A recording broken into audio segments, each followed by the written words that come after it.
Hey everyone, welcome to another episode of The Stone Genius. My name is Ro.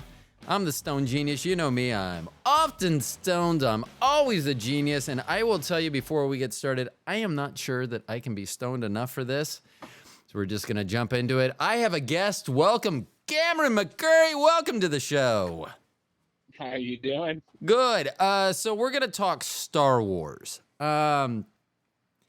So first of all, this has caused me a lot of conflict getting ready to, because I don't even know how to address you, Cam. Do I address you as a nerd or a geek? Sure. Either one. Either one. Yeah. So I often refer to myself as a Star Wars nerd. So here's my thing. You are in your mid-20s. Yes. How did you, so me with Star Wars, I saw the original Star Wars just because there was a lot of hype. So this was 1977, I think. So I would have been like 10. Saw it at a mall in Tampa, Florida. And I don't remember the movie. I just remember this long line. I was like, why are we in this huge line? It was the first time I think I'd ever been in a line for a movie. And I liked it because it was different than anything I had seen. But I never I saw the next two.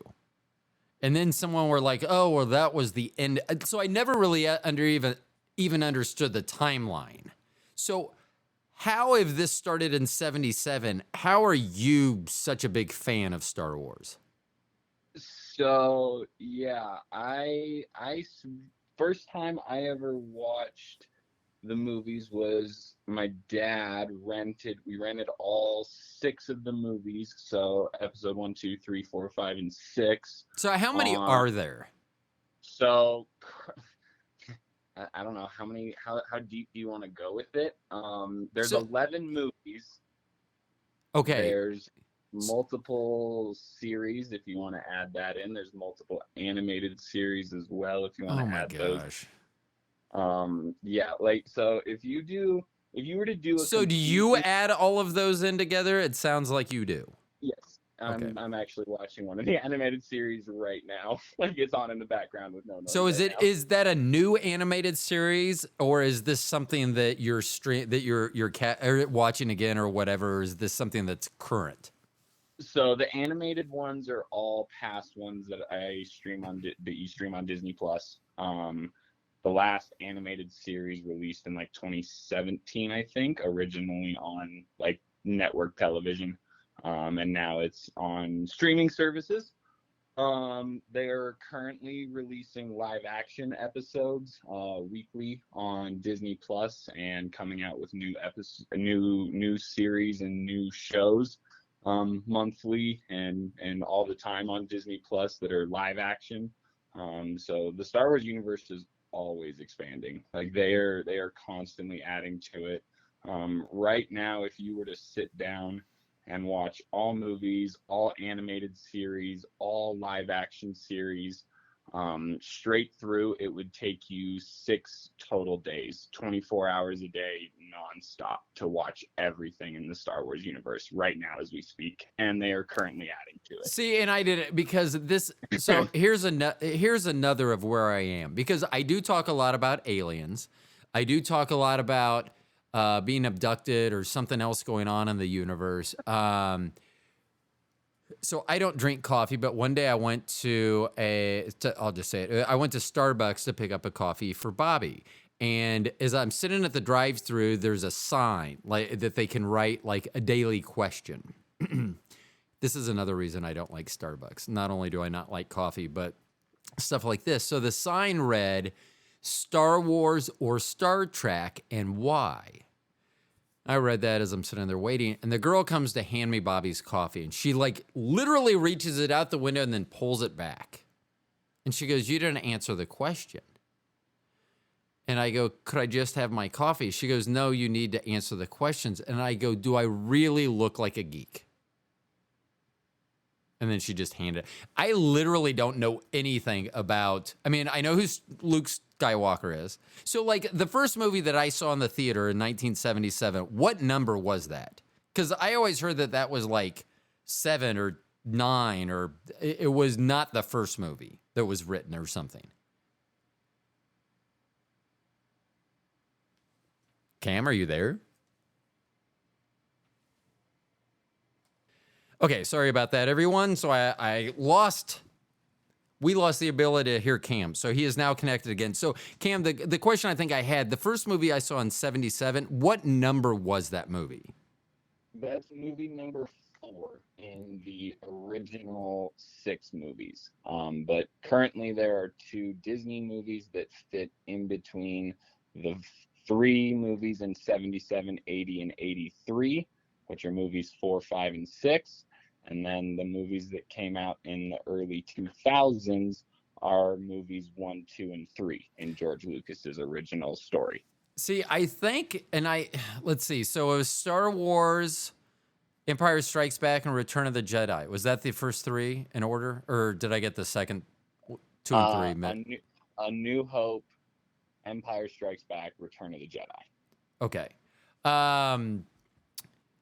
So I think I did see those movies. I think I saw. I think I did it just because I felt like I had to.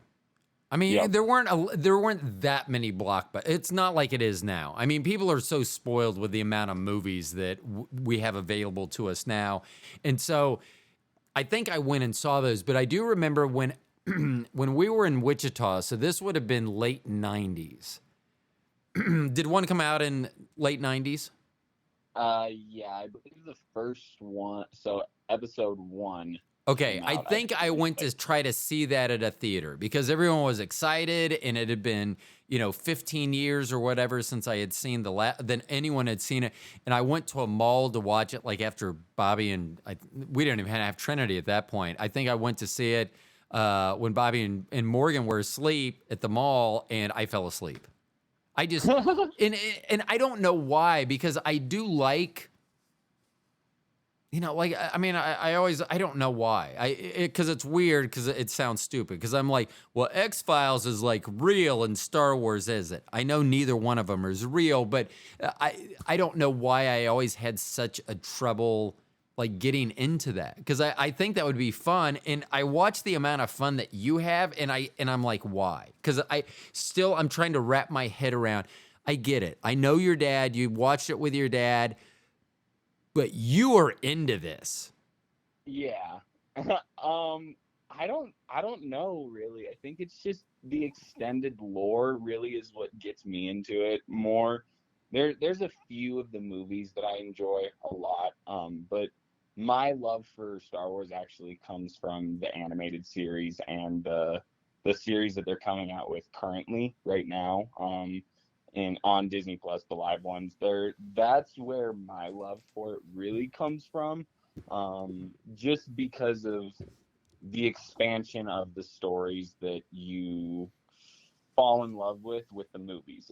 If that's your thing, I totally get it. Like, some people just aren't into Star Wars and some people absolutely love it. And if you fall in love with the stories in the movies, you really fall in love with the expanded universe in the animated and the live action series, just because of how much deeper they go with them, I think is where I really fall in love with it.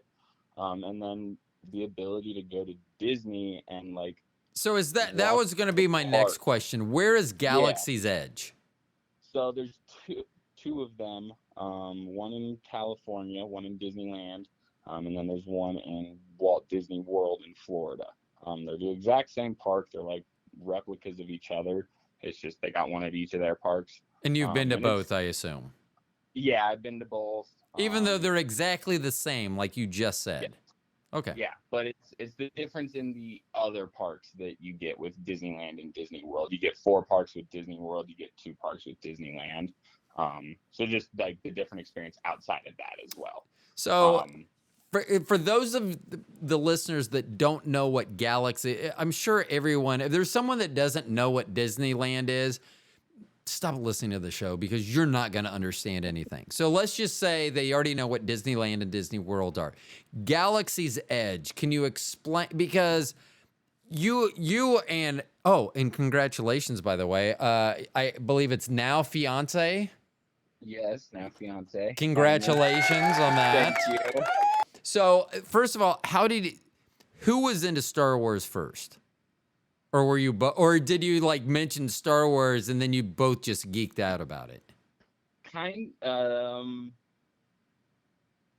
It's hard, yeah. Like timeline, lifeline wise, definitely Brooke. Brooke's older brother, who's 8 years older than she is.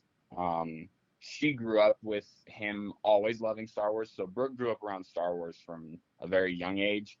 I didn't really fall in love with it until like late high school, early college is when I really got into it.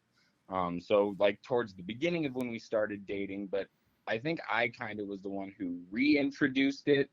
And then our first trip out to Disney World in over Thanksgiving break a couple years ago was our first time going to Galaxy's Edge. And we both got to experience it together after kind of both falling in love with it together while watching shows. But I was the one who kind of brought it up in the relationship, but she always grew up around it in her life. So in Galaxy's Edge, when you're there, so it is laid out.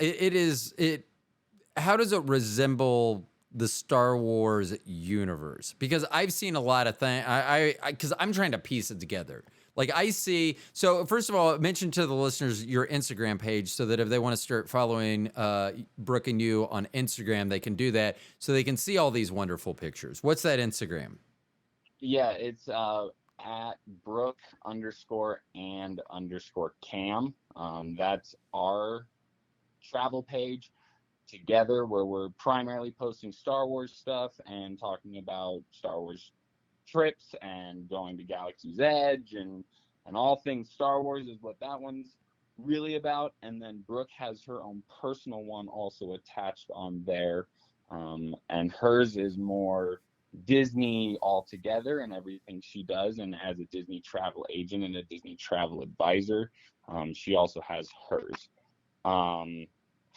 But what was the question So again? when you guys are at Galaxy's Edge, what does the universe look like there? Because I think I've seen a Millennium Falcon in the background. I've seen so it's just amazing. There's so is it its own like park, or like, because I've been to Disney, it's been a while, but so like how much is there? How many different things are there for you to experience at Galaxy's Edge? Is it a whole day, a half day, as much as you want to make it? Yeah, it's kind of like a Tomorrowland, like how Yeah. Tomorrowland Okay. has its Yes. own themed part of the world, Right. Frontierland, all of that. But it's just kind of attached to the park. But I can let Brooke kind of let you know everything that there is to do there. She's the one who's got the knowledge on that and an idea of the best things to do there for that. Alrighty. Hey, Brooke. So, hello. How are you? I'm good. How are you? Very good, and congratulations, by the way. Thank you. Yeah. So that is so neat. Now, okay, so I'm going to ask you before we talk about Galaxy's Edge that you can explain it. Are you guys going to have a I know this is going to end up being a stupid question. Are you all having a Star Wars themed wedding? It's going to be in there. It's going to be a little subtle, more than it's not going to be like, oh my God, it's Star Wars kind of thing, but we're definitely going to have some features with Star Wars. I have this feeling that you think it's going to be modest, your presentation of Star Wars, but seeing your and following you on Instagram, I have a hard time believing that, but we'll see if that comes true. Okay, Brooke, so tell everyone about Galaxy's Edge. What can people experience at Galaxy's Edge? Yeah. So there's actually, it's Galaxy's Edge is set up in two separate parks, kind of, is how they have it set. They have like the Resistance side, and then they have the Empire side, which is the bad side. Rise of the Resistance is actually based off of, is it the third movie, Cam, or the second movie? It's like in between the second and third. Yeah. So do you have to, as a visitor, do you have to choose whether you're the Rebels or the Empire? Do you have to choose that, or do you get to experience it all? You can experience it all. Okay. It depends on how deep you want to go with it, because Disney has their app, and they have the Play Disney app that you can choose both sides, and then you can kind of walk around Galaxy's Edge and like choose what side you want to be on. You Play can, like bounty yeah, hunting you can game, bounty hunt, you can break ships, you can break into ships, and control different like light panels, yeah, and but powers and stuff. if you aren't someone who's like super huge into Star Wars, you can still just go in, look at the Millennial Falcon. It's still beautiful. You'll still be amazed about it. And then just ride the rides, try a little bit of food, and then go out. It's really up to you on how much you want it to be. If you want to be in there all day, Cameron and I spend most of our days in 5, 6 there. hours in there. Yeah. We'll spend most of our day doing and just hanging out there. Yeah, but I have some people who don't. They aren't as big into it as we are, so you don't have to be in it as long, but What definitely a lot of- percentage of the people dress up? So that kind of varies. It depends on what park you're in. I Okay. feel like at Disneyland, more people dress up, probably about like 30-ish 40%, percent. maybe. At Yeah. Disneyland would dress up. Disney World's a little bit harder because it's more international. A lot of more Right. people travel from over the world Everywhere. there. Right. So not a lot of people bound there. I would say probably more 10% at Walt Disney World. Okay. But I have more fun bounding in Walt Disney World than we do sometimes in Disneyland. Because So, I think the cast members have more fun. Yeah. so before we circle back to everything you can experience there, how many times have you and Cam experienced Galaxy's Edge combined between the two parks? 1, 2, 3. 3 times, and we are going 4 in September. So is the draw? Are you going to do things, and this will wrap us back around into what to do at Galaxy's Edge? So you're going for the 4th time in September. Are you returning to do something that you've already done that you enjoyed, or are you returning to experience something that's new or something you haven't had a chance to do at the previous visits? A little bit of Both. both. Yeah. Both? Okay. Yeah, definitely to go back, and obviously just, our love for Star Wars never is gonna not be there, and we always at least plan a day or two that we are in full Star Wars outfits and dressed to the nines and fully costumed out. But then there's also days that we're in the parks, and there's actually going to be some brand new rides that are going to be opening up like right now and right before we get there that we haven't had the experience to go on yet. So a little Is bit that part of both. the park or part of Galaxy's Edge, those rides? Parking all together. Okay. Galaxy's Edge, our love for going back is truly just the experiences and being able to immerse ourselves in a world that Other people love. other people share the same amount of love for, and a lot of the workers there share the same love for. That's something Disney always does a really good job with, I think, is just their cast members are always putting in the extra effort. I mean, they have their own kind of language, I would say. They have their own greetings. They have their own sayings. They have different things you can interact with the cast members to say that is in world per se. Right. That they just take it to another level, and they'll have interactions with you as if you're a member of Star Wars and you're actually living out your dream that you always thought of watching the movies and watching the shows and being like, man, I wish I could be Anakin, or I wish I could be Obi-Wan. Like, they give you a space to be that person if you want to be that person. So I have seen that when you and Brooke go, that you, at least in the pictures that I've seen, I think you've always been dressed up Yes. for it. So do you all dress as certain characters, certain, like, I'm assuming you're not part of the Empire, although I would be. Who are we kidding? But so are you? I mean, are you dressing as a certain characters, or are you dressing as certain like members of a certain like clique or tribe? I don't know what they call it. The rebels. Yeah, different like factions and stuff. Right. Yeah, it kind of depends. We've gone as as what, we would consider replicas of characters and try to be exact on a character. I've done a Han Solo, mixed with Brooke being Leia.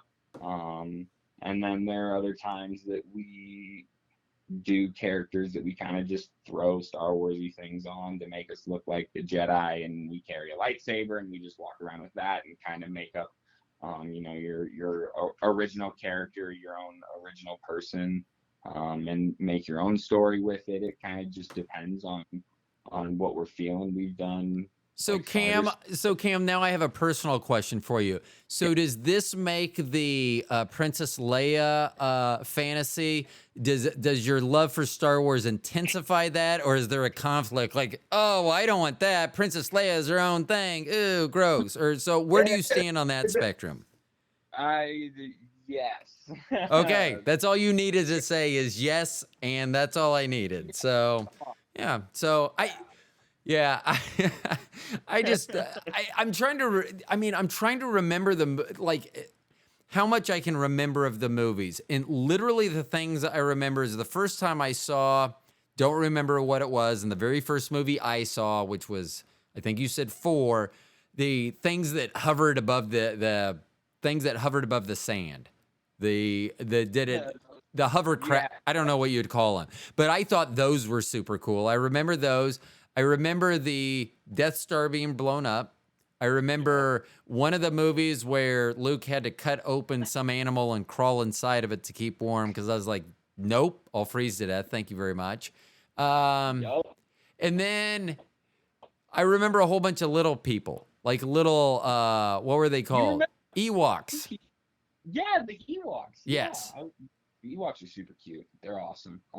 And then I you do remember remember, I think the movie that I fell asleep in was the one with Jar Jar Binks, because I remember there being a big stink about him, and then I saw him, and I'm like, well, he really does not fit.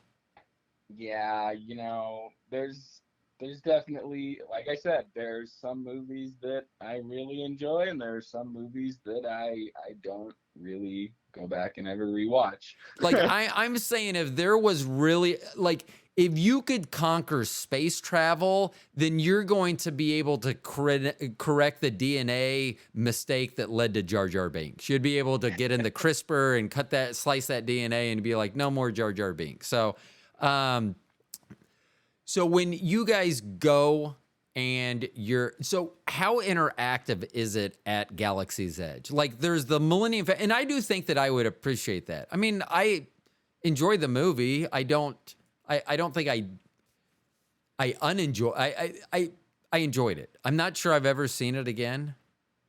I don't think I ever rented it on VHS. I'm almost positive I did. And I know I've never seen it on DVD, but I do think that I could appreciate that going, because I do remember the Millennium Falcon. I mean, that movie was the original movie, like, you guys are spoiled. You guys, I mean, you grew up, let's see, so you grew up after Independence Day was born, or that movie came out. So you would have been born, because you would have been late 90s, correct? Yeah, we're both 90. Yeah. So like Independence Day was still one that was like, oh, and they were using effects that really hadn't been seen, and you guys got spoiled. Like, all the special effects that have come on since 2000. If you took that back to the 80s and showed someone, they would think it literally happened. That's how bad our special effects were then. But I do think that I would appreciate it. But, like, if you went on the Millennium Falcon, is there interactive? Like, you say you spend all day there. So what would you do at the Millennium Falcon? Or is it just, can you actually sit down and beep, boop, boop, boop, beep, or I guess it's pew, pew, pew. I mean, can you do those things? Yeah, definitely. So, like, the Millennium Falcon that you see in our pictures on that Instagram page,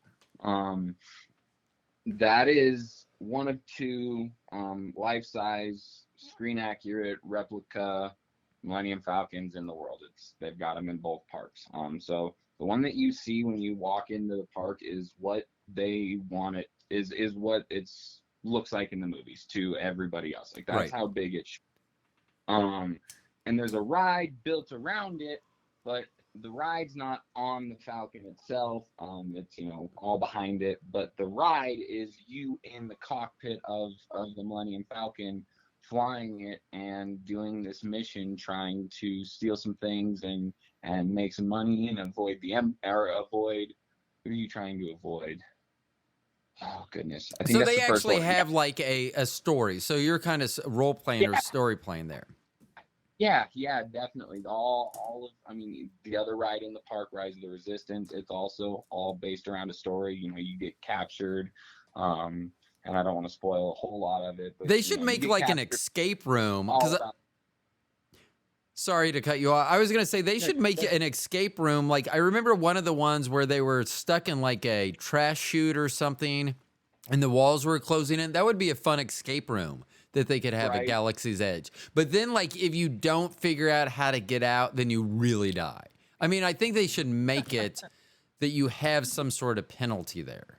But I think that might be pushing Disney's line just a little bit, yeah. but So it would be pretty cool. what's the most fun that you've had at the park? At Galaxy's Edge? What's the most interactive thing that you've done at the park?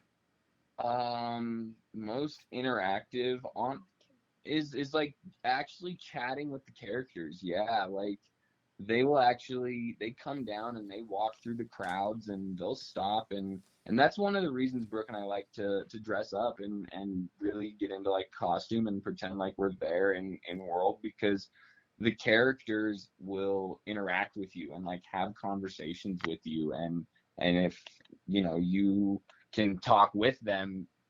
I've seen people have 5-6 minute conversations with cast members, and it's one of those things that, again, it's just kind of fun to do. And as a kid, you know, you're always like, oh, it'd be so cool to have a talk with Boba Fett, and you can sit and actually talk to Boba Fett in the park. You can sit and talk to the Mandalorian in the park, and like he'll actually have a conversation with you, and it's just really cool and fun to do.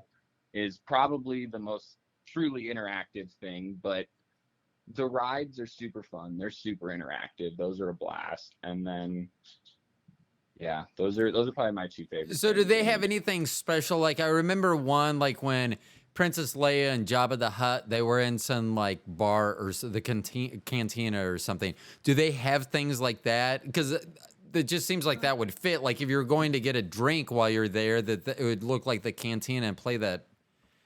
I want to say awful music, but you probably have the soundtrack. Man, you're humming that, but yeah, I mean, yeah, it's not bad music, but it's not. I can only take it for so long. Okay, so do they have something like the cantina or something? Do they? Yeah, they do. Okay, yeah, got an awesome cantina, and it's in Florida. It's one of the many places in the parks that you can buy alcohol. In Disneyland, it is the only place you can buy alcohol in the park. That's for Disneyland. Other parks, you have more options. But right. in Disneyland itself, that's the only spot in the entire park you can buy alcohol. And they're super cool. They're themed drinks. My favorite one is the Fuzzy Tauntaun, which is named after that animal that Luke cuts open to get into to stay warm on that planet. Yep, it's called the Fuzzy Tauntaun. That's my favorite drink. It's got this really cool foam top to it, and the whole bar's themed like the one, like that cantina. It's called Oga's Cantina, and it's a really cool place. It's a lot of fun. Do they have? So you said that there's cast members, live cast members. Do they also have any like animatronics or anything like? I mean, like Jabba the Hutt. Like if they had someone there, I would think it would be hard. Actually, I've been to Florida. It wouldn't be hard to find someone that size in Florida. So I'll just say. But I mean, do they have like is it just live action when it's characters, or do they have some inanimate objects that are there as well? Walking around the park and everything, it's all live action people in costume. They have R2D2 rolling around. That's their animatronic that actually moves around the park. They've got droids stationed around the park in spots that interact with you, and they still move their head and beep and stuff. And then the rides all contain animatronic characters that interact with you and stuff. You know, I was just thinking as you were talking about the characters, because I hadn't even thought of R2D2 and 3CPO. And I was thinking about like when back in 1977, those characters were so iconic. It's like, look at R2, the way he moves. And then, I mean, that's like a golden man, C3PO. I mean, but now you like in movies, if there was going to be, it would be like a synthetic droid where it would look like human or something. It wouldn't be made out of gold, you know, some metal or something. And then R2D2 just seems like now it's a trash can with legs. I mean, I know that R2 is much more than that, but now I think that if you're trying to reimagine R2D2, it would be much more involved. Because it just seems like when I think of those two characters now, I think of them as kind of, they were amazingly cool back then, but now when I think about it, I'm like, you know, that was like, it's a trash can on wheels that has a Swiss Army knife that pops out and can do computer stuff, and then it's a gold guy that really isn't that far away from the Tin Man. Right. Yeah, the live action droids are, I mean, they're still, you can only make them do so much, and right, or before it's too much and looks then fake. The animation droids, they do a good job at like actually giving the animated droids like personalities, and they move them in ways that, you know, a live action one definitely can't move. right. So I guess I should have asked this: is Brooke still there? Yeah. So is there anything? So, because I'm a guy, it was always like we had the Princess Leia fantasy, and once again, not into Star Wars, but yeah, if someone said, "Do you want me to dress up like Princess Leia?" Fuck yeah. I mean, there's not even a hesitation. It would be like, I didn't think you liked Star Wars. I don't need to like Star Wars to like Princess Leia. So that being said, is there a Han Solo or a Luke Skywalker or a Darth Vader? Like, is there something similar for women when they think of men? Like, if the Princess Leia, that Princess Leia thing, is there a thing for guys? Do you have a guy for that? I mean, that's a good question. Personally, for me, it would probably be more like Anakin, Sith Lord Anakin before he turns to Vader.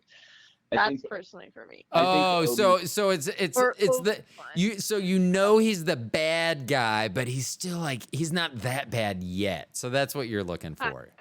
I feel like that's probably one, and then Obi-Wan. Yeah, I think. Or the big one. The new one now is probably Mando and Papa. Yeah. So was Boba? So hold on. So now I got another question. So, the Mandalorian.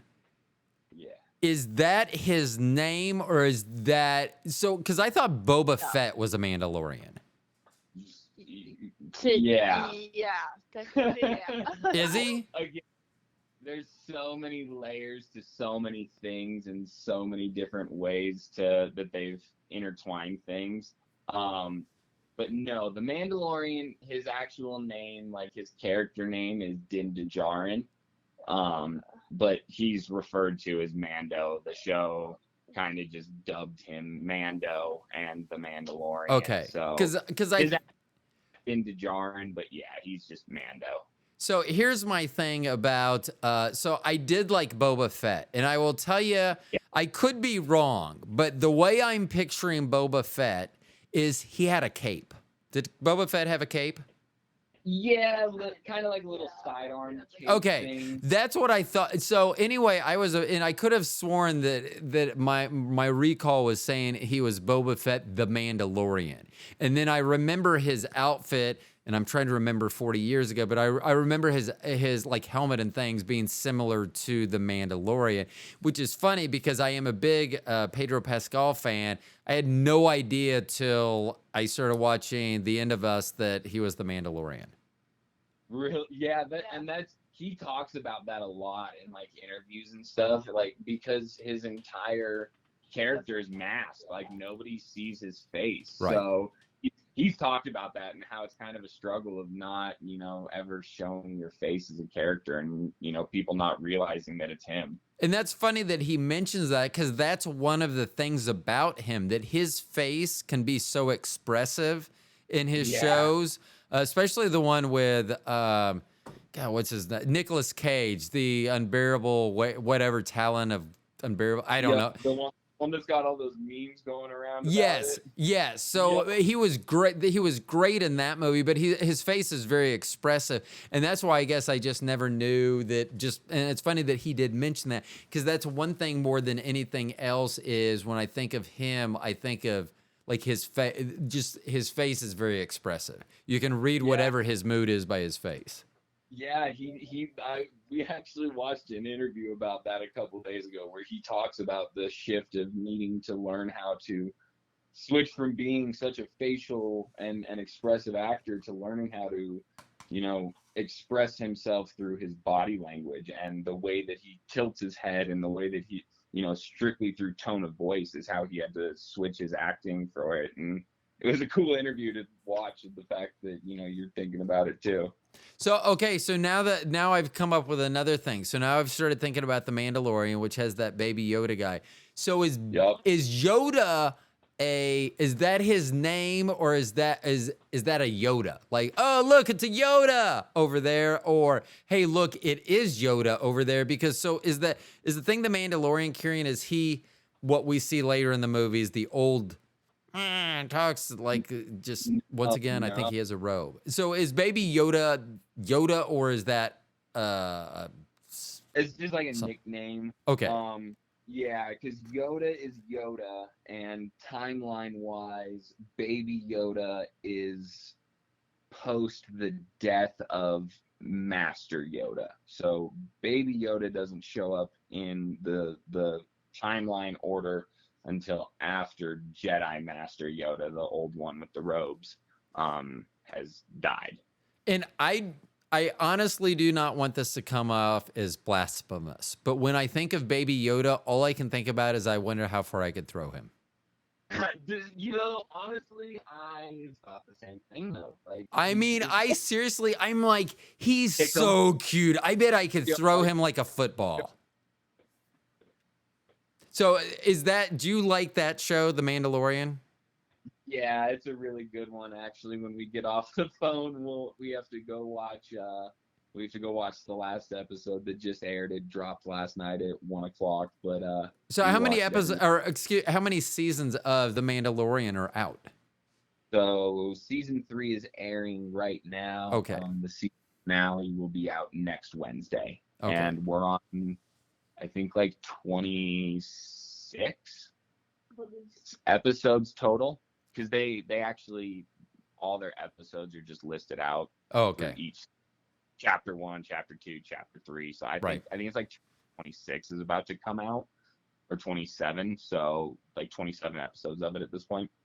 So is it its own storyline, or I mean, I get it, it's in the Star Wars universe, but does that mean that they'll throw out references to other things in the universe, or it just means that characters, places are similar or the same?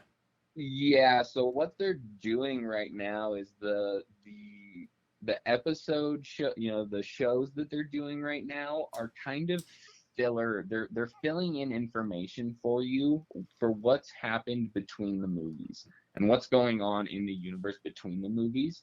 So they reference stuff in the movies quite a bit, and stuff's quite intertwined with the movies. If you really want to get in depth with it, like there's actually a way you watch some animated shows, and you have to watch part of an animated show and then flip to a movie, and then animated show and then flip back to the movie, and you watch the movie with animated show parts.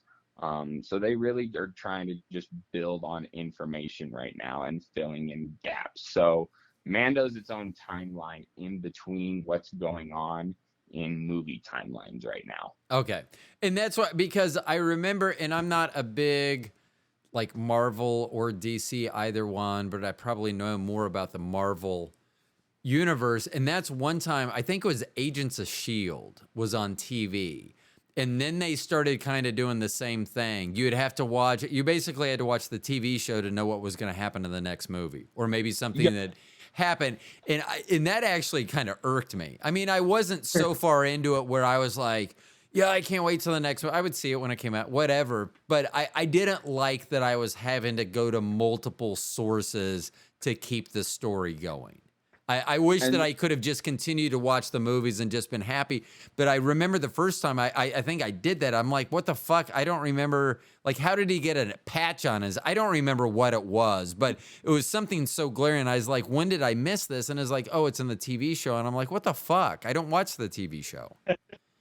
yeah, they do it a little bit and intertwine it, but they've even said, the producers and stuff have said that they try to still write it. So if that is your only show you're gonna watch in the Star Wars universe, it's still gonna make sense and you're gonna understand it and you're gonna know what's going on.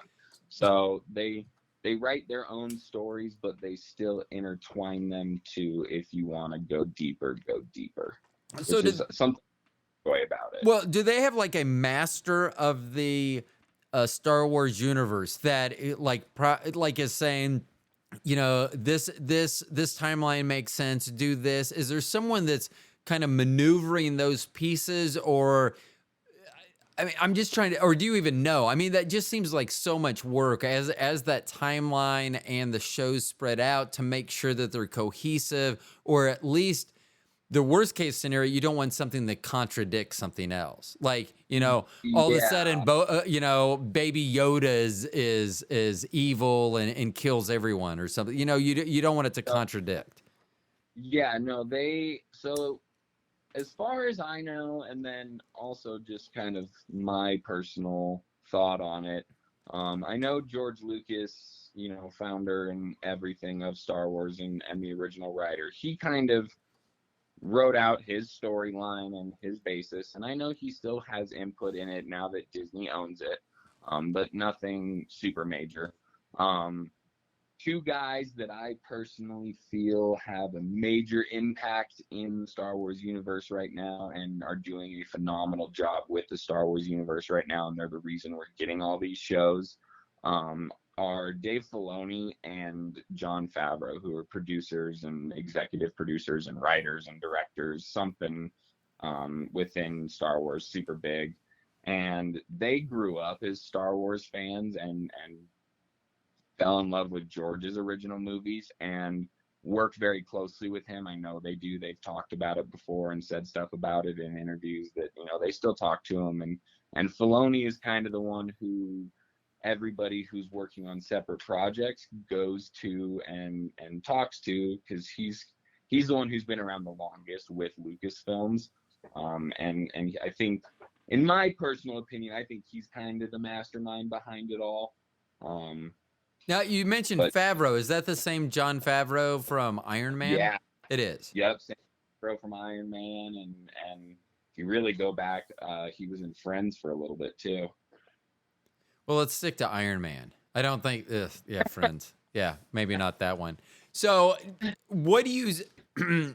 How far in the future have they revealed the timeline going? Like, do you know that there's a certain amount of shows that are scheduled to come out in 2023, 2024, a movie in 2025?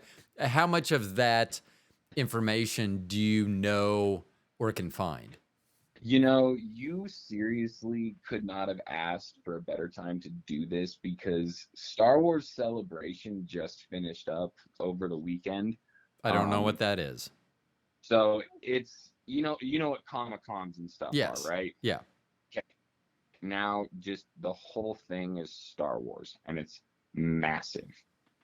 And it's 3 days where all the executive producers, all the people who are working on current shows, all the past people, there's vendors, everybody goes and dresses up, and all of it. It is a massive Star Wars Comic-Con, basically. And it just finished up over the weekend, and they do a whole bunch of panels releasing all the information of what's upcoming and what's to come. And we just got 3 new movies announced. The first one is set to give us the information of the first Jedi, which I believe, if I read it correctly, is like 25,000 years in the past of anything that we have currently right now. So they're going way, way back. Right. And then they also announced another movie that is going to be 15 years in the future from the last movie we have in timeline. So they're expanding 15 years into the future as well. And then they're filling in gaps with another movie that's going to combine all the live action shows that they are releasing on Disney Plus right now. They're going to do a movie kind of combining and bringing together The Mandalorian, Ahsoka, which is set to release August of this year. That's another series that's coming out. And then And where do those come out? Are those on Disney Plus? Yeah, Okay. everything's on Plus. Star Wars is streaming all their stuff on Disney Plus. So can you find all of their movies there? Like if I wanted to go back and watch, everything's on Okay. there. All the movies, all the old animated series. Even if I don't know if you remember, but on TV, a while ago they did like Lego Star Wars holiday special episodes and stuff that were on like just like TV. right? Those are on there. Everything Star Wars is on it, and they have their own tab and all of it. It's pretty cool. So hold on. So circling back to the Star Wars, what was it called? The Star Wars Celebration? Yeah. So where was that held? This year it was held in London. I was going to ask, you did not go. Have you ever been? No, so we wanted to go last year. It was in Anaheim, and we just didn't make it happen. This year was in London, and we were couldn't make that happen. That's an expensive trip. Right. Then they announced a couple weeks ago that there's not going to be one this year, or I guess next year, 2024. But then I think at Celebration they announced that 2025 is going to be in Tokyo, or in Japan is all we know right now. So we're going to try to go 2025 is kind of the plan right now. That would be a cool trip. Now, Yeah, isn't there a Disney World in Japan? Yeah, there's a Disneyland Tokyo. Yeah, Tokyo I wonder Disney. if they would. I would assume that if they were going to hold the Star Wars Celebration there, that they would make a Galaxy's Edge there by that time. I would think so. I mean, that would make sense. I mean, if you're going to have the big thing there, why have it there and be like, no, we don't have anything. No rides for you. I think that's when Tokyo Disney's Galaxy's Edge is set to open is 2025. See, Yeah. I mean, that only makes sense. I mean, not knowing anything, it would be I don't know. It would make perfect. Yeah. Yeah. Yeah. So that would be awesome, and that would be an awesome trip. So let me ask you this, because I mentioned earlier that you all got engaged. Does your dog, because I heard earlier does your dog have a Star Wars themed name? No, both of them actually don't. Really? I find that hard to believe. You Yeah, get Boba and Fett. That would be awesome. Boba Fett, come here. And then it sounds like you're saying one name, but it's really calling both dogs. Right. You're welcome if you use that ever. That might have to be some future naming, yeah. Or if you guys have twins, like if you have kids someday and you have twins, Boba and Fett, yeah? Right. So right. your name's Boba Fett. No, I'm Boba. That's Fett. What? Yeah. Yeah. Wait, what? Yeah, exactly. So, how much do you and Brooke, so I know you have your Instagram page, but how much do you all talk about, like, do you have like decals on your cars or license plate frames that say my other car's a Millennium Falcon or something like that? I mean, how much do you show off to others your love for the Star Wars universe? Goodness. My personal wardrobe consists of work clothes and Star Wars t-shirts at this point. Brooke's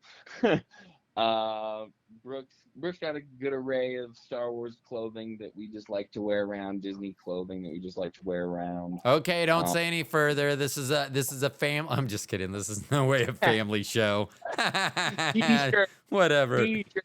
got me, and this is not a family show. I know.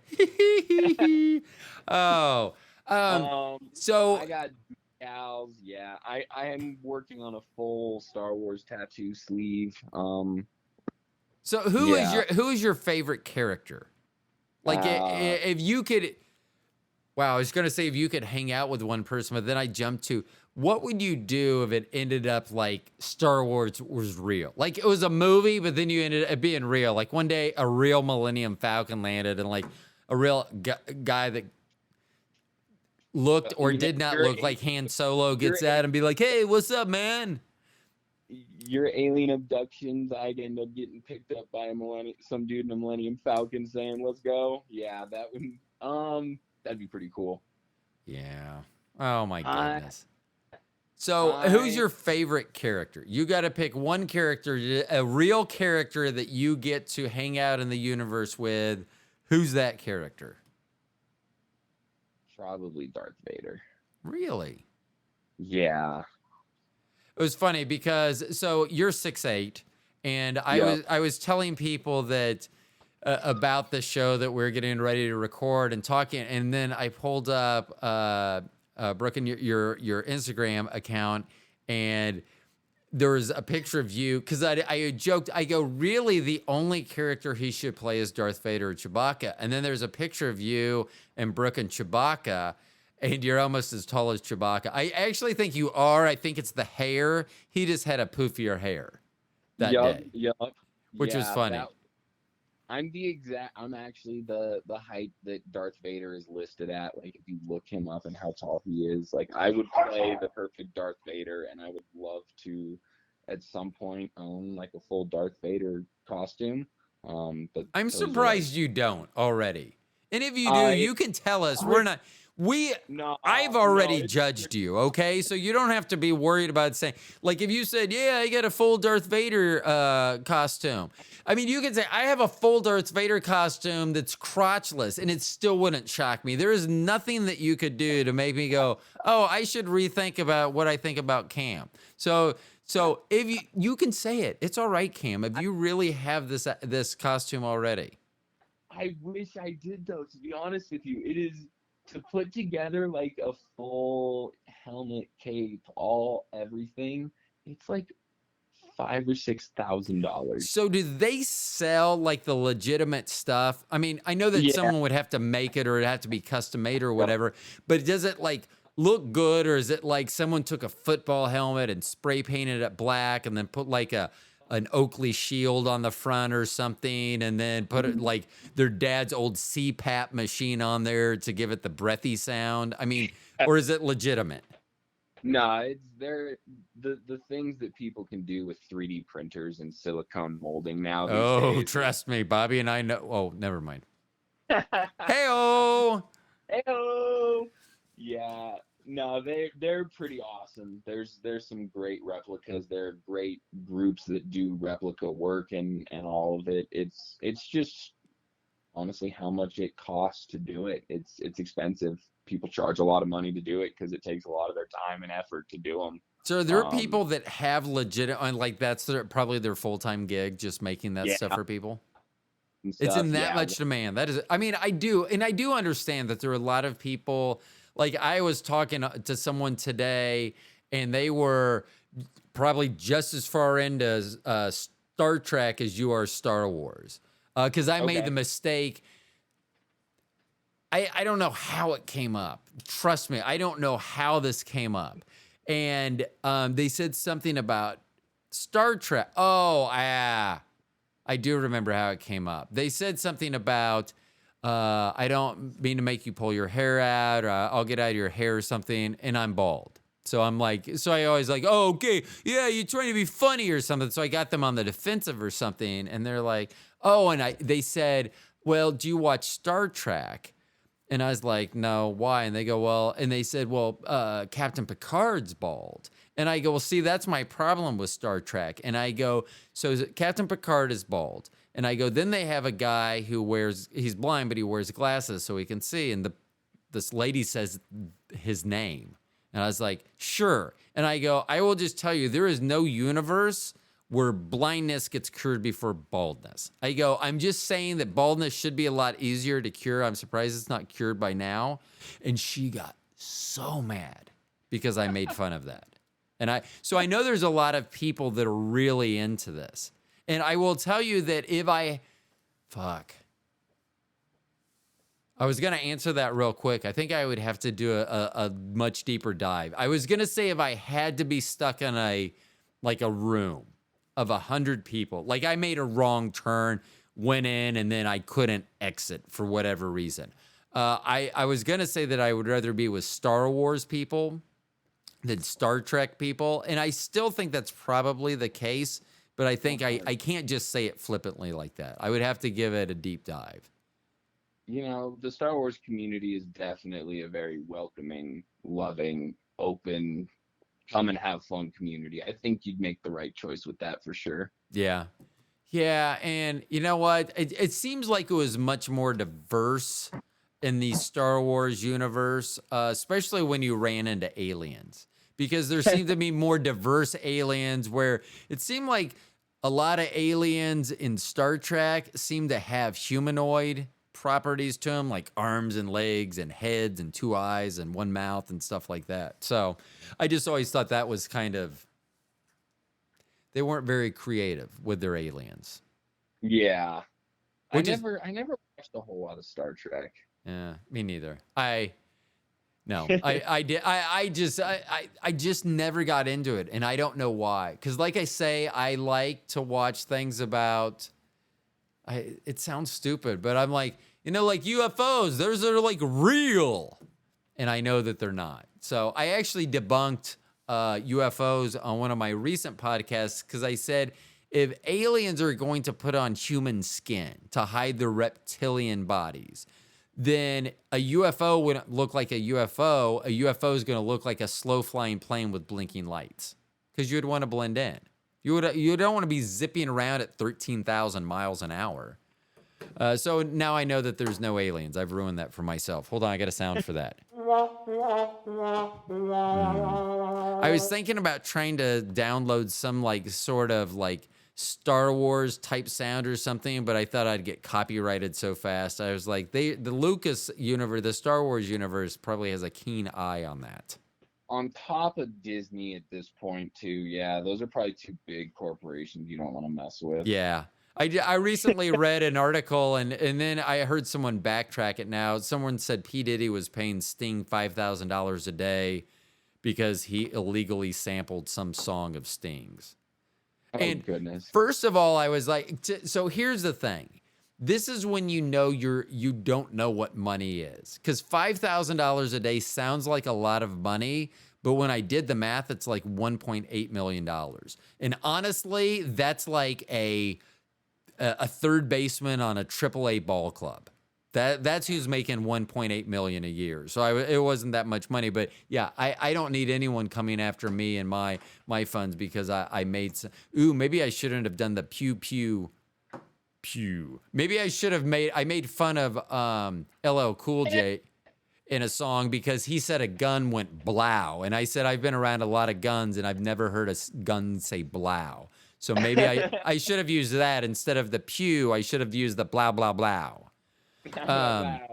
Okay, so for me, so this question is probably more for Brooke than you, but Brooke, since you are a Disney resort travel specialist, is that correct? Yeah. Okay. What would be something that you would sell me? I'm not trying to tell you how to I need to be oh, now I love Star Wars, but what would be something that you would say to someone like me that probably doesn't have, I haven't seen all the movies and I don't know all the TV shows. So my determination on whether I would go to Galaxy's Edge is based on a movie that I saw 30 plus years ago. So what would you, as a Disney specialist, a travel specialist, tell me that you think might entice me to check out Galaxy's Edge when I travel?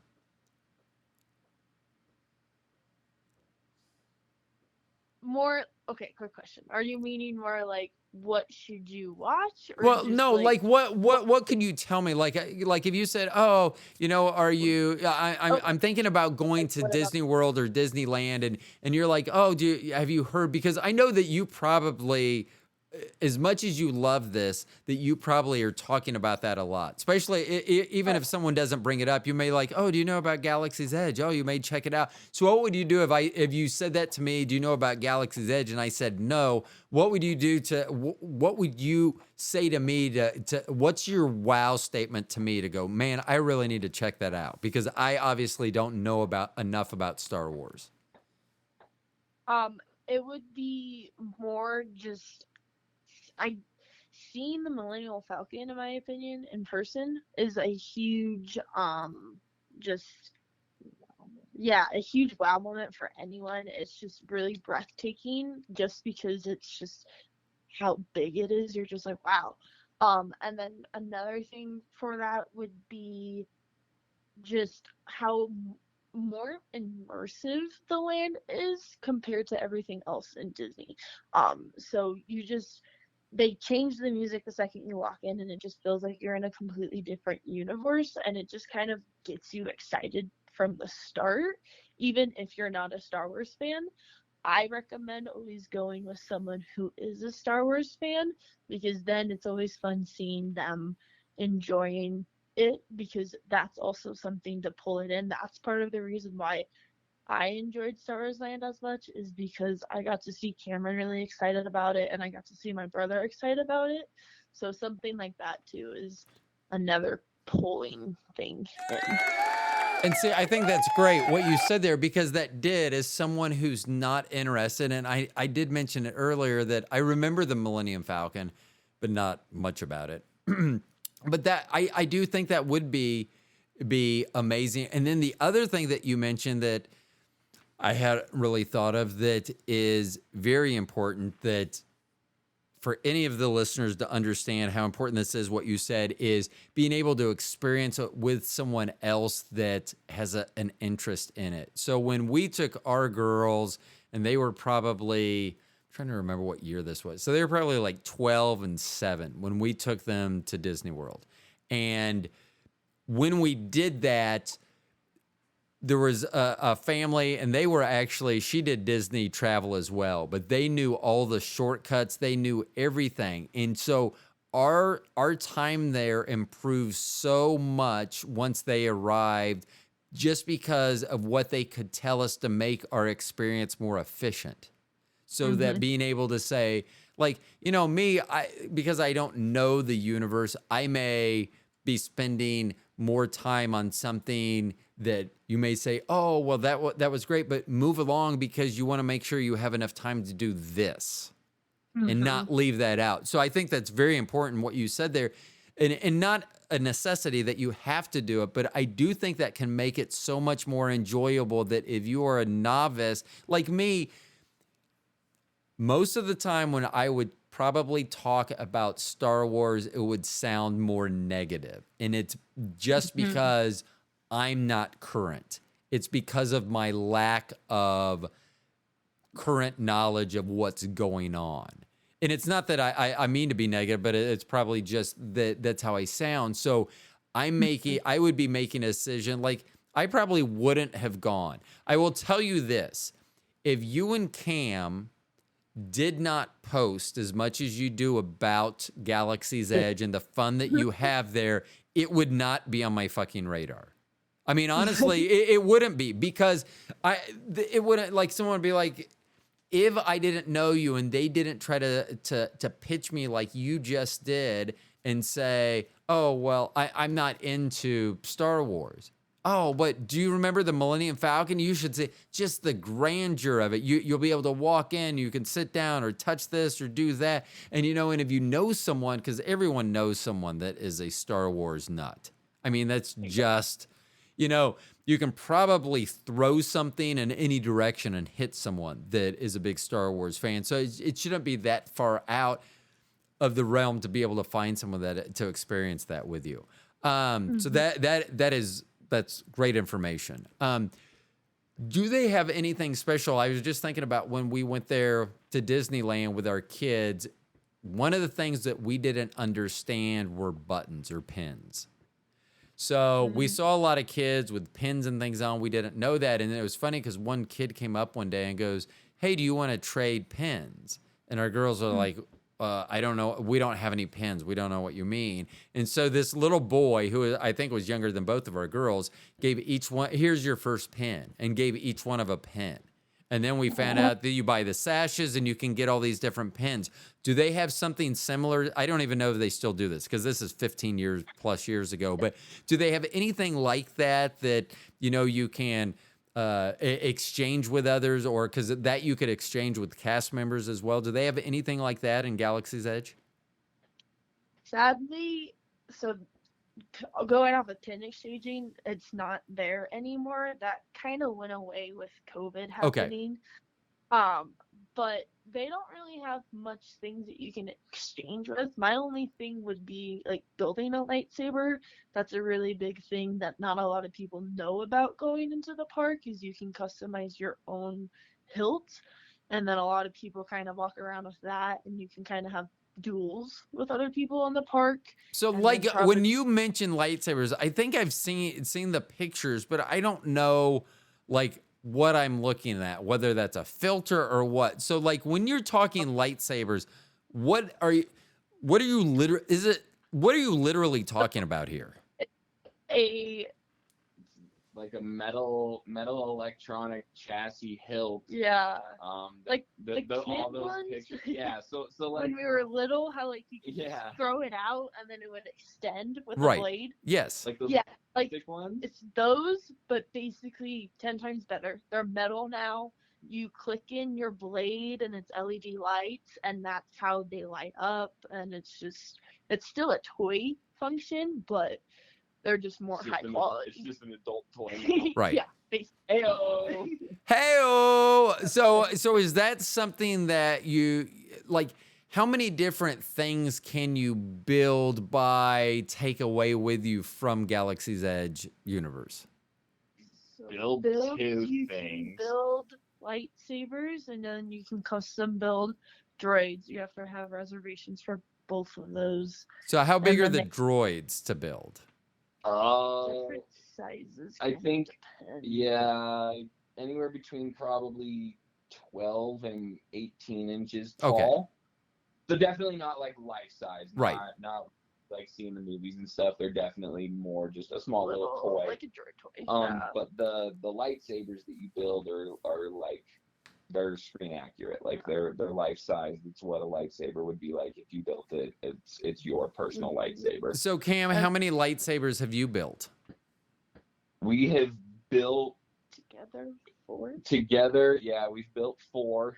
We have also, you can also purchase they're like legacy lightsabers, so they're Like you can purchase like a Vader. yeah, like a Darth Vader, like actual characters and lightsabers you see in the movies. They also sell those in the park. So I think we have like 11 or 12 lightsabers at this point. Uh-huh. Okay. Well, I just like the Yeah. way Brooke's like, yeah. I mean, just like, yeah. I mean, hey, it's all right. It would be like an old lady saying, "I have 12 cats." Ugh, cats. I know. Hey, not all of them are my lightsabers. Okay, some of them she bought. They're not. I all know. just So you have built 4 lightsabers? Yep, we've built 4 custom ones, and then we've bought like 7 or 8 like character ones. So on the ones that you built, so you built an initial one. Were the ones that you built after the initial ones, were they just done at a later time? Were they done because there was new things that you could either add or do, or you're like, oh, I really should have, I foobarred it. I should have put the trigger on this. I don't know if it has a trigger, whatever. But when you made after your first one, when you made the next one, what did you do on the next one that you did, the second one that you didn't do on the first?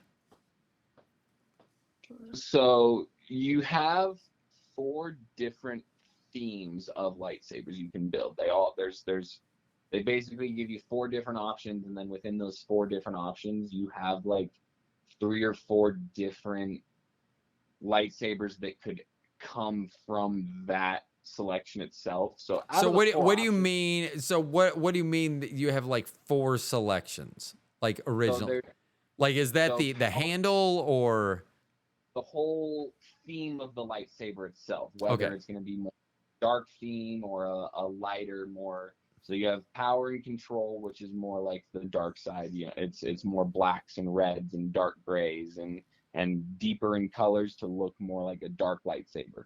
You have power and control, which is supposed to look, or peace and justice, sorry, which is like light side, more like a Jedi lightsaber. You have element and nature, which looks more like a woody, naturey style. Looks like a Woody. More like pulling from animal styles, like it has like a tooth that you could put on the bottom of it to like be the cap of it instead. I'm sorry, you said a tooth? Yeah, like a tooth, like an animal tooth. It's called a rancor tooth. So like a big animal that's within the Star Wars world. You could put that tooth as like the cap of your lightsaber if you wanted. Alrighty then. So I didn't know there were so many options on the lightsabers. There's like probably 12 or 15 total lightsabers you could build based out of the 4 different themes you can select from. Each theme probably makes 3 or 4 different lightsabers. I'm also trying to picture a society that's conquered space and time, but still is concerned that my lights it's too light. No, I'm gonna look like a good guy. It needs to be darker. Yes, darker. So that is funny. So okay. So what is the? So I'm good. We're recording this before the release date of this will be May the 4th, which is that actually a big day for Star Wars people, or is that just oh May the 4th? Because it's May the 4th be with you or something. That's what people say, right? Yeah. Okay. It's a big day for Star Wars people. Is it like 420 for me?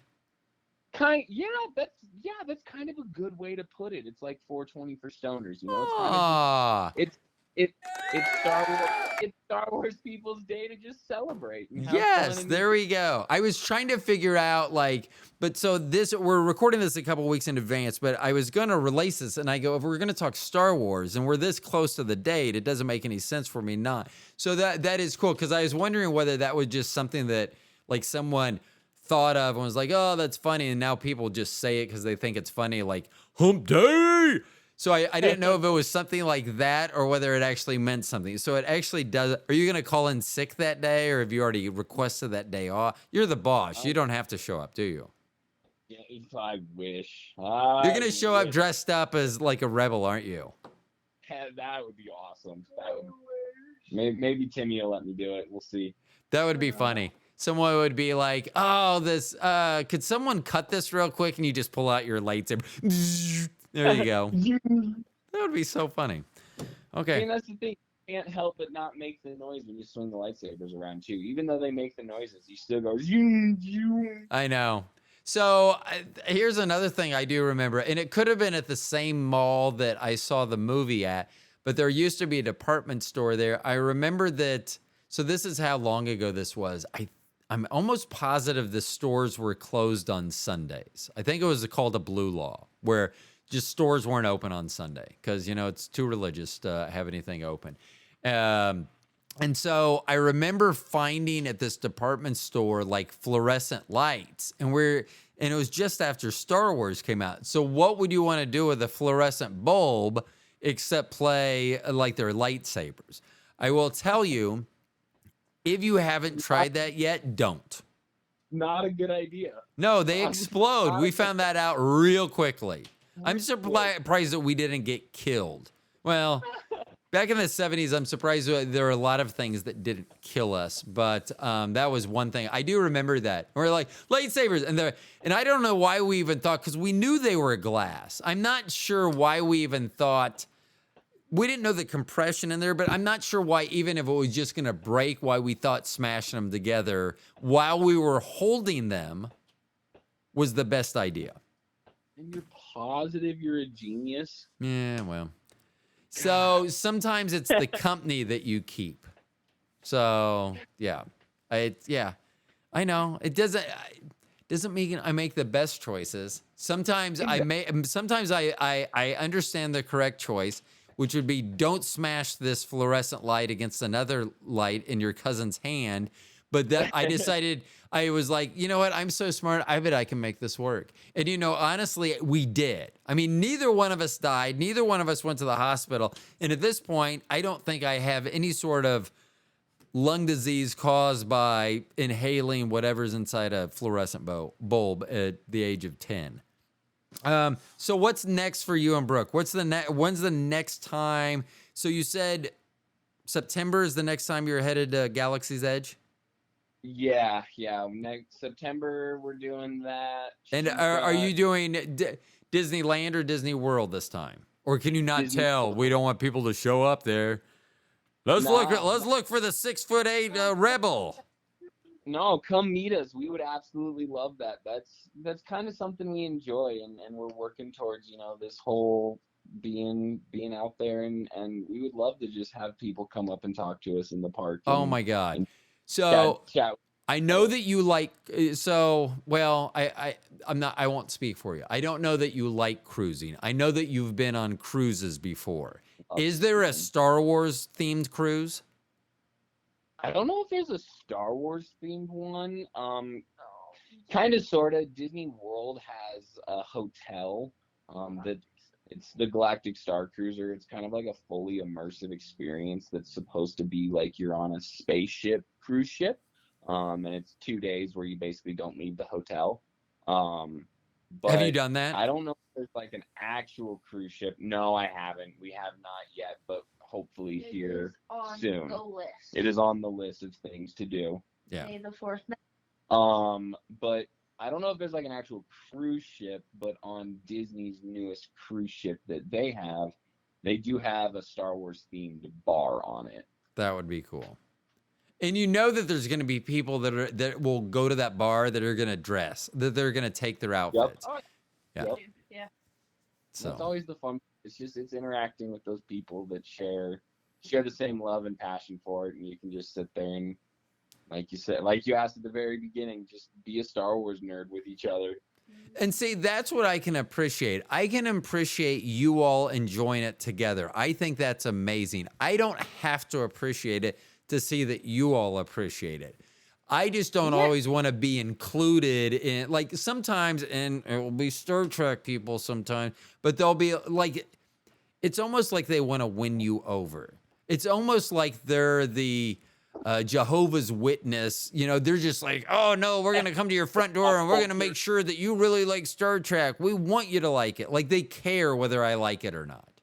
They're the Jehovah Witness of pop culture. Yes. But it is neat seeing how much you all enjoy it. And I do think that I would enjoy it just from a different aspect. And I do think that I would learn a lot more. I'm not sure that I would probably get too invested. And I don't know. I can't say that either. I was going to say, if we decided to go to Galaxy's Edge or Disney World and then have that be part of that trip, I was like, I don't know whether I would watch the movies or not, but I haven't even given them a shot, honestly, especially the new stuff. I do know that if I fall asleep in the movie theater that I paid to watch the movie back in the day, I probably won't revisit that one. But I'm saying, like, The Mandalorian or some of the, even the animated stuff, I may find of interest in that. And so I can't discount that. But I do think that it would be something that I could appreciate from a different vantage point than what Cam, you and Brooke see this as. Well, I definitely, as an experience itself, just going, you'll find appreciation for it and still enjoy it to a small amount, just based off of your small amount of knowledge for it, because it's what they do best. They make it inclusive for everyone and to like it a little bit. If you want to start a little bit, the newest movies, the Disney movies, Race, the whole movie series about Ray. That's more what the park itself is based after. Animated series is a great place to start, and like even Dad, the same thing. Like he's not super into it, and wasn't a big fan of them, but he started to watch the new Disney Plus series. And the other day he actually asked me, he was like, hey, so there's this thing that came up in book, or I think it was in Mando. He's watching Mandalorian right now. He's like, there's this thing that came up in Mandalorian, and like I'm just confused on it. Like, is there more information on that? I'm like, well, yeah, if you want more information on that, you're going to have to go back and watch this animated series and this. And so, like, he's starting to dive more and more into it just based off of, he already liked Mandalorian just because he enjoyed the Mandalorian storyline. And now that they're filling it in with some information and backflowing it, it causes you to want to watch and figure out more for the way that they do it. Well, I will tell you that your impersonation of your father was spot on. I know. It was. I was like, Tim, is that you? So hold on. So I didn't ask this question. I feel like I'm leaving someone out here. So, Brooke, we heard that your older brother, is into Star Wars. Cam, we know that you're into Star Wars. What does Dylan think of all of this? Your brother. Yeah. Nah, I got him a little bit. He likes playing the video game that I play. I play this Star Wars game called Battlefront, which is kind of like a Call of Duty, but all Star Wars style. And Star Wars maps and characters and stuff. I got him into that a little bit, but that's about as far as I've gotten him there. So what do you think? So were you introduced? You said that your dad got you the movies. You guys watched the movies at one point. Did you guys just leave Dylan out of this, or did he have the same exposure but just not the same reaction, or is this something I should be asking him? Yeah, no, we definitely rented all 6 of them over a weekend, and all 3 of us sat down and watched all 6 movies over a 2-day span. And that was both of our first exposures, and I didn't really do much with that afterwards. And then I've always been a big Lego person too, and always enjoyed Legos. And I bought the Lego Millennium Falcon one time about mid-high school, and that's what popped it off for me. And then really the revamp of Star Wars on Disney Plus and giving us the access to go back and just constantly be able to watch it. That's when I really started getting into it. And by that point, Dylan had, gone off and done his other things and fallen in love with his other things, I think, is more where that went. So here's a big gripe that I have. Because I love Legos, and I was very creative with Legos, but you fuckers, probably born after maybe 90, at least 95, have no idea how good you have it with Legos. Back in the 70s, everything was a rectangle. There were no curved shapes. There were no special shapes. Everything was a rectangle or a block. That's what you had. All of your airplane wings were rectangles or really, you guys have, it pisses me off when I'll walk by an aisle and I see all these special Lego things like, Raiders of the Lost Ark and Star Wars and all these different ones. And it fucking pisses me off, everything that you all have and can build. And then it looks like it. Like if I wanted to make the Millennium Falcon, it would not have looked like the Millennium Falcon. There's no way. No, even the original Millennium Falcon set that came out late 90s, early 2000s compared to the ones that they're releasing now, it world of difference. The way that they have expanded what they can print with Legos is absolutely crazy. Yeah, it's insane. And we have here in Kansas City a Lego store, and I haven't gone in there because our children are grown, and I think that me going in there as an adult man by myself is gonna look a little weird. Do it. You would be so surprised. Oh, I bet I would. They would be like, "Hey, sir, you're coming with us to jail." Hold on, I almost went wah wah wah, but I forgot I have that sound. Yeah, you're totally fine going in there. Yeah. The So amount of I was gonna go in there one day just because I wanted to buy some Little Men. I was gonna try to I was gonna take all these famous photos from history, but then use Lego men to recreate all the photos, and then once again, I think I was like, you know what? I'm not comfortable going in the Lego store by myself. I would see. I just don't have time to make up a backstory. Like if I had a backstory and I started thinking about it, I could go in and go, "Yeah, I'm looking for some Legos for my." See, I'm in between. I don't think I'm old enough to have a grandchild that would be playing with Legos. They would be choking on them, not playing on them or with them. And I obviously should not have a kid playing with Legos at my age, because that would definitely be a.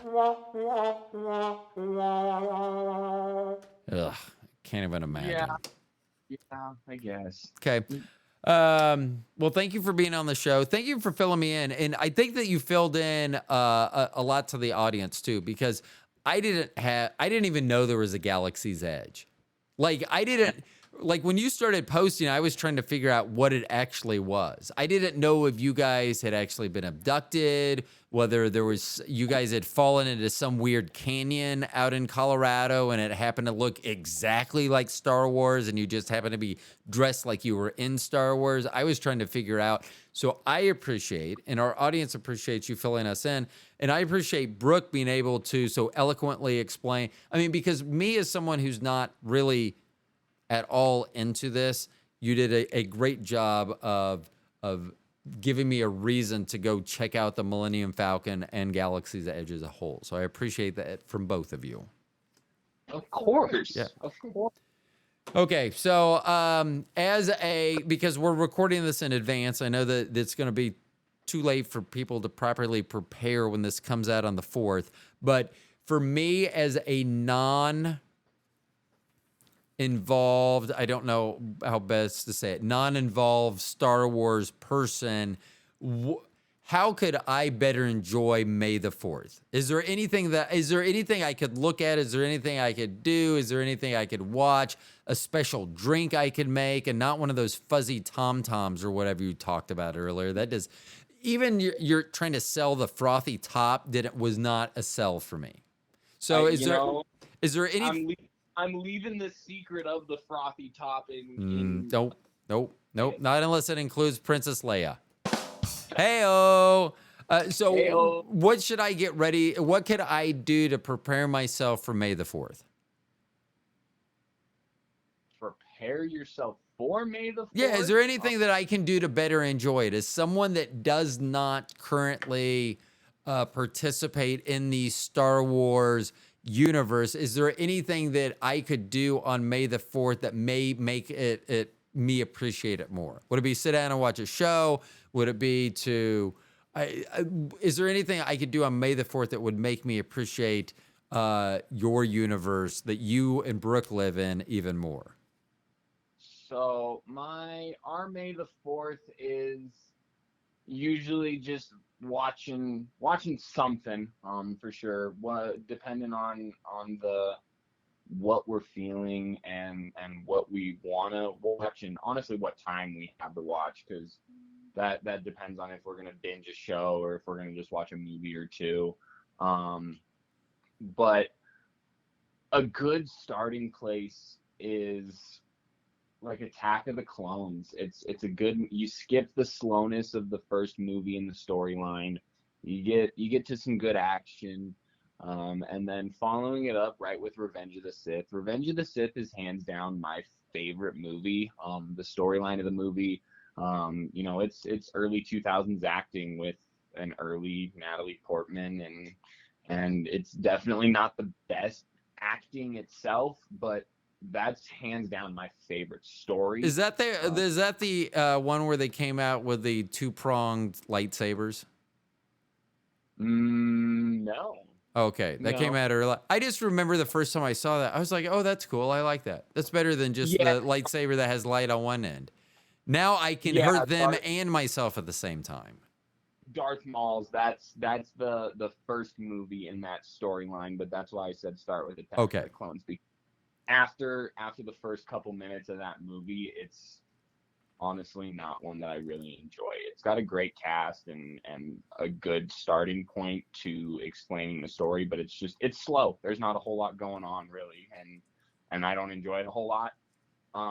That's why I said start with number 2, and then number 3, Revenge of the Sith, is a great movie, and those are good starting points to just kind of introduce you to Star Wars. I mean, if you're not going to enjoy those 2 movies, in all honesty, you're not probably going to enjoy most of Star Wars. Okay. Now, I'm not going to say that entirely, because The Mandalorian has a completely different feel. Andor, which is a series they released a couple months ago, that is a great story that they did a really good job of giving us Star Wars, but in no way, shape, or form is it anything that we have ever gotten in Star Wars before. It doesn't even feel like Star Wars. Okay. So Andor's a great starting place. It kind of pops you honestly in a spot where you might appreciate. Actually, hold on. I'm thinking for you. Let me see here. Andor would be great because that's the pre-story of the Death Star. And then Rogue One is the moments leading up to the Death Star, but it's further expanding the stuff that you watched at the very beginning in 77 that you started with. It's further expanding your knowledge on that stuff, but it's new and it's updated and it's done a lot better. So was Rogue One, I remember hearing about that. Was that the first like kind of off that was the movie Disney did. Okay. So when Disney bought the rights to Lucasfilm, that's the first movie they did. They gave us the pre-story of the Death Star. Okay. Yeah, and that will be my commitment. So I actually have a couple weeks before this episode will actually air. So that will be my commitment. And then I will try to have you on, because it'll seem really quick for the audience, because we'll have you on May the 4th. And I'll try to have you on again not too long after that. And we can I'll have you on if I meet my commitment of watching one or both of those. I will do my best. I will see whether I can do it or not. And then if I can, then, because I will try to sit through them, and because if I don't sit through the whole thing, I won't be able to make a determination. So I'll sit through it, and then we can have a discussion. So the audience is going to be like, we just heard from this guy in this nerd talk. But you know what? We'll be able to readdress that. So that will be my commitment over the next 2 weeks to watch one of these, either Andor or Rogue One. Those are the 2 that you're suggesting, you think? Yep. Okay. And if you hit Andor, push through the first couple episodes. They are going to be a little slower. It's backstory. It's getting you set up. You hit about halfway in that season, and it gets really, really good. Okay. Those first couple episodes are slow, though, I promise. Okay. And I remember that. It's funny because when I had knee replacement, it was like when Walking Dead first came out. And I tried to watch. I think I didn't even make it through the first episode. I was just like, really? I mean, I didn't find out why everyone was making such a big deal about it. And then I revisited it like a year later. I was like, oh my God, I should have just given it a couple episodes. So I will make sure that I do that. And thank you for telling me that, because I would have been like, what the fuck was he talking about? Yeah. So give it a couple episodes, and then it's gonna get really, really, really good. And then if can, I mean, and if you make it through, they kind of have adopted 2 days.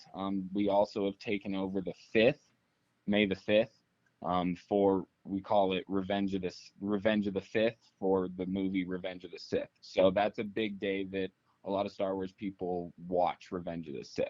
Okay. Well, we'll see. Okay, now you're asking a lot here. Okay, I just want you to know that we've gone from Andor and Rogue One to Andor and Rogue One, and now Revenge of the Sith. So let's dial it back a notch here, okay, Cam? I will try to make it through at least one, if not more than one of the, and I will sit through it. Actually, is Rogue One a movie, or is that a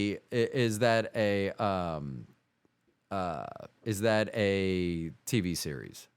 Rogue One is a movie. Andor is the TV series. Okay, I may watch Rogue One first and see because that way I can commit to 2 hours and not. X number of episodes initially. Yeah. Okay. I totally agree with that. Okay. And we'll see if I can do that, and then who knows, maybe Revenge of the Sith. Some reason Yes. I think I don't know. Like I said, I can't even remember how much effort I gave to go see movies. And I love to see movies. And it wasn't like, oh, I'm not seeing it because it's bad. I mean, for me not to see a movie, it's just because I'm disinterested. Because I've seen lots of bad movies. And I love lots of bad movies. So that it's not because I've thought the movies were bad. So we will see if maybe something has changed in my character over the last 30 years to see if it piques my interest. So I will commit to watch at least one of these, if not multiple of these movies or TV shows, and then we will circle back and see where my psyche is at that point. I think Rogue One might pique your interest and get you going, and then Andor is the pre-story to Rogue. So is there any like Star Wars themed porn? I don't know. Okay. I just feel like that may be my jumping in point. So I mean, like, probably look up slave Leia porn and it'll show up. I'm sure you could probably find some. Okay. I'll do that next time I'm around your dad. I'll ask to borrow his phone or his laptop. I'll go, Tim, I just got to look at something real quick. Hey, okay. If you listen, I was never to hand you his phone though. I know. It was funny because every once in a while, I actually had someone that said, "Oh, I listen to all your shows and I don't care or whatever." And then one day I said, "Hey, can I borrow your phone?" And they handed me their phone, and I was like, "You don't listen to the fucking show. You don't listen to my shows." So yeah, it is funny. But no, I appreciate you being on, Brooke. I appreciate you being on as well. I mean, it was great information because, like I say, I love Disney World, Disneyland. So if there's something there that I may not have been aware of, like Galaxy's Edge, that may make a trip there more fun for me or for someone that's listening, I think that's hugely beneficial. So I appreciate you, Brooke, being on, and Cam, you being on and talking about your times that you've spent there and how much fun you have and how immersed you get. Of course. Hopefully we inspired a couple people to want to go because it's a blast.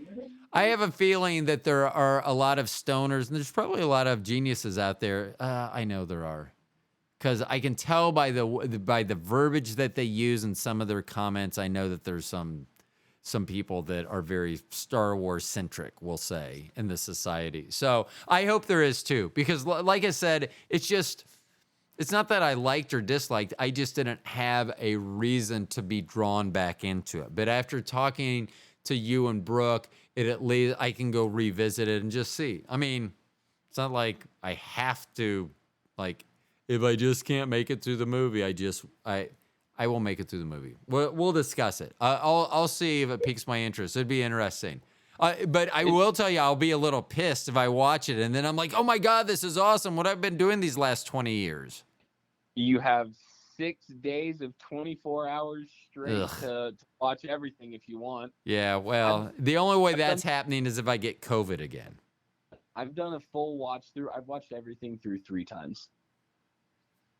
On top of just like randomly going back and watching extra stuff. So did Brooke know this before she said yes? Because this seems like this is information she should have known before you asked her to marry you. Dude, I asked her to marry me at Disneyland.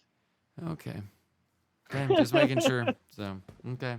Well, thank you both for being on the show.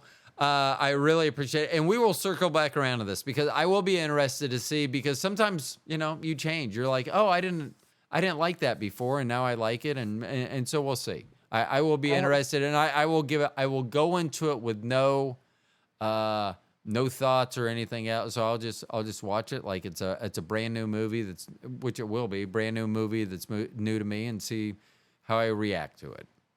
I hope it gives you some enjoyment and brings back some memories of the original movie, because that's what Rogue One should do, is really start you thinking about what you originally watched, and hopefully that hits a spot that you want to expand more on it. Yeah. So, and here's another question I guess I should ask, because if I'm going to watch this, how much better is it watching these movies in a theater than it is at home? How much more immersive is it?